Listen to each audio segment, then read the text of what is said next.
Bonjour à tous, on commence ce tour de la presse sportive en France avec la 10e journée de Ligue 1 qui battait son plein hier.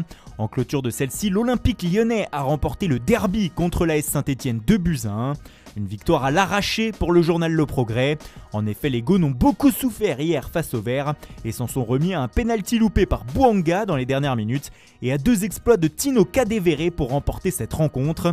D'ailleurs, l'attaquant zimbabwéen fait la une du journal L'Équipe ce matin. C'était comme dans un rêve pour lui. En effet, l'ancien Havrais avait déclaré avant la rencontre qu'il avait rêvé que pour son premier derby, il inscrivait un doublé. Et le rêve est devenu réalité. Dans les autres rencontres de la journée, plus tôt dans l'après-midi, Lille a déraillé sur la pelouse de Brest, défaite 3-2, alors que quelques heures plus tard, c'est Monaco qui a remporté un autre derby à Nice 2-1. L'ASM déboule dans les premières positions du championnat, écrit le quotidien. On file en Italie où le leader de la Serie A s'appelle toujours l'AC Milan, même si hier soir les Lombards n'ont pas réussi à creuser l'écart en tête, se contentant du match nul 2-2 contre l'Hellas Vérone. Encore une fois, un incroyable Ibra, comme l'écrit la Gazzetta dello Sport, est venu sauver les Rouges et Noirs. Le Suédois a égalisé dans le temps additionnel et fait preuve d'une énorme force de caractère, lui qui quelques minutes avant avait loupé un penalty. Pour le Quotidiano Sportivo, Ibra fait tout et Milan, c'est lui. Les hommes de Stefano Pioli restent invaincus dans ce championnat. Ibrahimovic fait aussi la une de Tuttosport qui le pense géant ce matin. L'ancien parisien partage la couverture avec Paulo Dybala, l'attaquant argentin de la Juventus. Ce dernier s'est rendu coupable d'une grosse erreur à la 95e minute hier qui a permis à la Lazio de revenir à 1-1 contre la vieille dame. Le journal se demande s'il n'y a pas un cas Dybala au sein de l'équipe, lui qui est en méforme actuellement. Pour le Corriere dello Sport, ce choc entre Laziale et Turinois s'est résumé à un nouveau but de Ronaldo et puis rien d'autre. Le Portugais est aussi sorti blessé en deuxième période. La Juve pas satisfaite hier après-midi, mais que dire alors du Real Madrid? Les merengues ont été balayés à Valence hier 4-1. Il s'agit, comme l'écrit Marca, de la pire défaite de Zinedine Zidane sur le banc madrilène.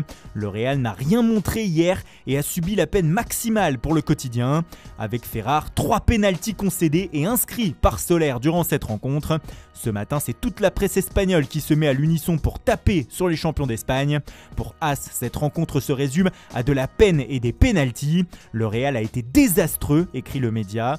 Pour Sport, Madrid s'est fait une grosse bosse hier à Valence et va devoir se relever de cette déconvenue, alors que le quotidien valencien Super Déporté est aux anges ce matin avec ses 4 oui de joie en première page. 4 comme le nombre de buts inscrits par Valence hier soir.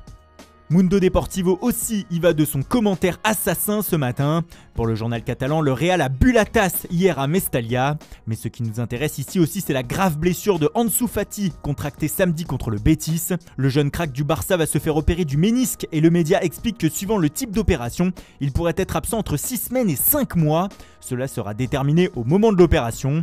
Un énorme coup dur pour lui et le FC Barcelone. As ne s'embarrasse pas de son côté et parle déjà de 4 mois d'arrêt pour l'Espagnol. Il a été remplacé en sélection espagnole par Marco Asensio. On termine ce tour de la presse sportive en Angleterre où là-bas aussi l'actualité est riche. Déjà au niveau des résultats avec hier le choc qui a accouché d'un nul 1-1 entre Manchester City et Liverpool. Une affiche qui aurait pu tourner en faveur des Citizens en fin de première période si Kevin De Bruyne avait réussi son penalty. Plusieurs journaux anglais le pointent du doigt ce matin en le désignant coupable des 2 points perdus par son équipe. De Bruyne loupe une grande chance, écrit The Times. Dans les autres rencontres, Arsenal s'est fait humilier par Ollie Watkins et Aston Villa erre 3-0 à l'Emirates. La jeune pépite a inscrit un doublé en 3 minutes et fait couler les Gunners pour le supplément du Times The Game. Enfin, 2 buteurs se sont mis en évidence hier après-midi. Harry Kane avec Tottenham et Jamie Vardy avec Leicester. Les deux ont offert la victoire 1-0 à leur équipe, comme le rapporte le Daily Express. Mais le premier a inscrit son 150e but en Première Ligue et l'autre en est déjà à 9 réalisations cette saison en championnat. Qui pourra les arrêter ? On revient au choc Manchester City-Liverpool avec le Daily Telegraph qui blâme aussi Kevin De Bruyne ce matin. Le média écrit que le Belge est plein de désespoir ce lundi, lui qui aurait pu faire revenir City à 2 points de son adversaire. Mais au-delà du match, c'est une nouvelle fois les critiques des entraîneurs par rapport au calendrier de la Première Ligue qui font de nouveau la une ce matin. Après Ole Gunnar Solskjaer ce week-end, c'est Pep Guardiola et Jürgen Klopp qui s'y sont mis à l'unisson après la rencontre, critiquant les matchs à 12h30 pour les équipes ayant joué en Coupe d'Europe la semaine. Le fait qui a mis en colère les deux coachs, c'est la blessure pendant la rencontre de Trent Alexander-Arnold, comme le rapporte The Guardian. Ils ont dénoncé la cadence infernale pour les joueurs et donc le nombre de blessures qui explose actuellement dans tous les championnats. Nous sommes avec Olé, s'amuse même le Daily Star ce matin. Ce débat sur le calendrier n'a pas fini d'agiter l'Angleterre. Voilà, c'est tout pour aujourd'hui. Merci pour votre fidélité, bonne journée à tous et rendez-vous de demain matin pour une nouvelle revue de presse.